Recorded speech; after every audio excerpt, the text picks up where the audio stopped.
Back to the show. Sethi साहब, China और India के आपस के मामलात मुख्तलिफ औकात पे हमने देखा कि पेचीदा रहे और तलखियाँ भी हुई, लेकिन फिर रिट्रीट किया गया। अब एक बहुत बड़ा डैम यालिंग ज़ाम्बो पर चाइना बनाने जा रहा है। इसके मकासद क्या हैं? क्या चाइना चाहता है कि इंडिया अमरीकी कैंप में ना जाए, या कोई सज़ा देना चाहता है, भारत को सबक सिखाना चाहता है किसी में? नहीं, ऐसी कोई बात नहीं है। ना सबक सिखाना चाहता है, ना अमेरिका के ख़िलाफ़ है। देखिए, चाइना के बारे में ये कहा जा रहा है कि अगले 10 साल में it will be the greatest country in the world in terms of GDP.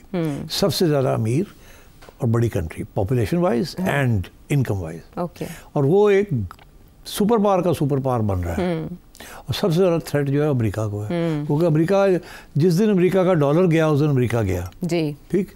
तो अब चाइना अपनी डेवलपमेंट के लिए उसको एनर्जी चाहिए। अच्छा, ठीक है। लेकिन एनर्जी के बगैर तो कुछ नहीं है ना। रेयर अर्थ मेटल्स भी हैं जी, वो भी चाइना के पास हैं। ठीक। China has advance technology. अब अमेरिका जो है F-35 बना रहा है, चाइना ने J-35 बना लिया है, ऐसी की तैसी। तो China is now poised to take off उस लेवल पे जहाँ अमेरिका को चैलेंज करेगा। बाकी सब रह गए पीछे। रूस वूस ना देयर ना there, China is somewhere else. अच्छा, चाइना इज़ द फ्यूचर। अच्छा, अब अमेरिका को तकलीफ बड़ी सख्त हो रही है। अमेरिका तो खुद भी बहुत सी कम चीज़ें बनाता है, सारी इंपोर्ट हो रही है वहाँ, और बहुत बड़ी फिस्कल डिफिसिट्स चल रही हैं वहाँ, और बड़ी डेट है अमेरिका की, दुनिया को पैसे देने हैं अमेरिका ने। और सिर्फ अपने हथियार और आर्मामेंट्स की वजह से उसने लोगों को कंट्रोल किया हुआ है। अदरवाइज अमेरिका वाज बैंकरप्ट, और जितने पैसे अमेरिका ने देने हैं लोगों के। अच्छा, मगर जो चाइना का जो इशू है, आपने डैम की बात की, China needs energy. China has been buying oil from Iran. American sanctions don't apply to China जी, ठीक। इंडिया भी खरीद रहा था, इंडिया ने वेवर ले लिया था अमेरिका से। बाकी अगर पाकिस्तान नहीं ले सकता ईरान से ऑयल, वो सैंक्शंस हैं, कोई नहीं ले सकता। ईरान ब्लैक मार्केट से इधर उधर करके अपना तेल बेचता है सर्वाइवल के लिए। अच्छा, ये बहुत बड़ा उसके ऊपर सैंक्शंस लगी हुई हैं ईरानियन एक्सपोर्ट ऑफ ऑयल पे। China is the biggest customer, मगर दैट्स नॉट इनफ, क्योंकि चाइना नीड्स मोर एनर्जी जी। तो China has been building dams for 2 reasons.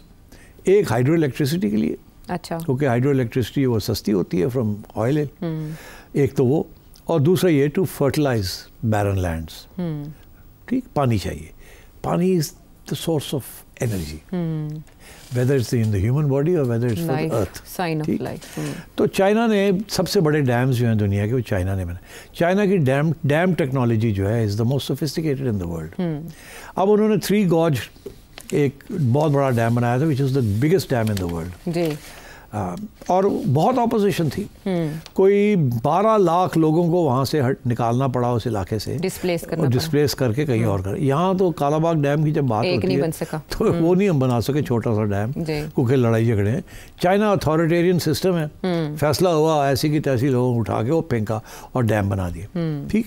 तो अब बात यह है कि China is now wants to build this dam in Tibet. Dam is on the Brahmaputra river. वहाँ कुछ और नाम है उसका, नीचे जाके वो ब्रह्मपुत्रा बनता है। ब्रह्मपुत्रा रिवर जो है वो इंडिया और फिर बांग्लादेश में जाके समुद्र को, मगर Brahmaputra is a very important river for India. ठीक। अच्छा, अब इंडिया को भी पूरा ऊपर से, जैसे वो कहते हैं इंडो गैंजेटिक प्लेन, वो सबको फर्टिलाइज करता है। पानी बड़ा ज़रूरी है इंडिया के लिए। ठीक। अब इंडिया को तकलीफ हो रही है कि ये डैम तिब्बत में बन रहा है। पता कितनी बिजली बनाएगा ये? 60,000 मेगावाट्स। सारे पाकिस्तान की 30,000 मेगावाट्स की रिक्वायरमेंट 30। और वो एक डैम में से 60,000 मेगावाट्स बनाएगा। तो obviously it's very critical for China's future.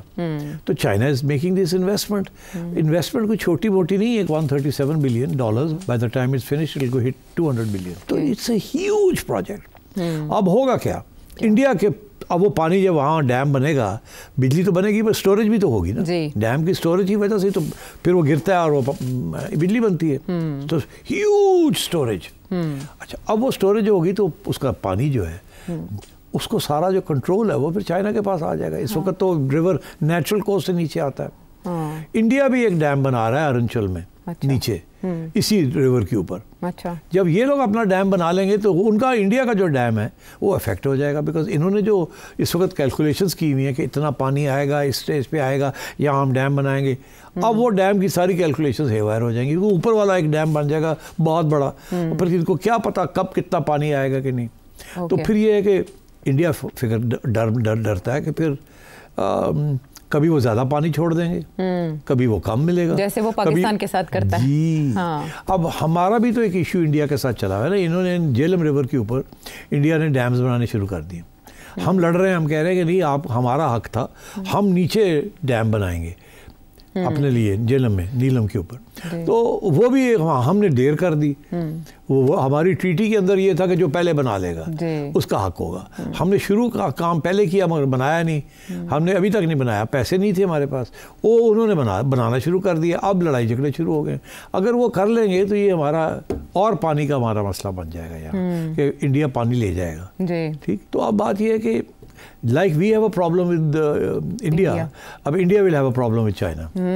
लेकिन उनके दरमियान कोई वाटर ट्रीटी नहीं है, और इसको क्या चाइना एक्सप्लॉइट कर रहा है? नहीं, ट्रीटी बन भी जाती है, ट्रीटीज हैं भी, मगर it's a bit late in the day ना कि ट्रीटी की। अगर तो चाइना के साथ अच्छे तल्लुकात होते तो शायद वो हो जाता, मगर इंडिया और चाइना के तल्लुकात तो 1962 वॉर के बाद खराब ही रहे हैं। 1962 तक इंडिया चाइना के बारे में कहते थे भाई भाई।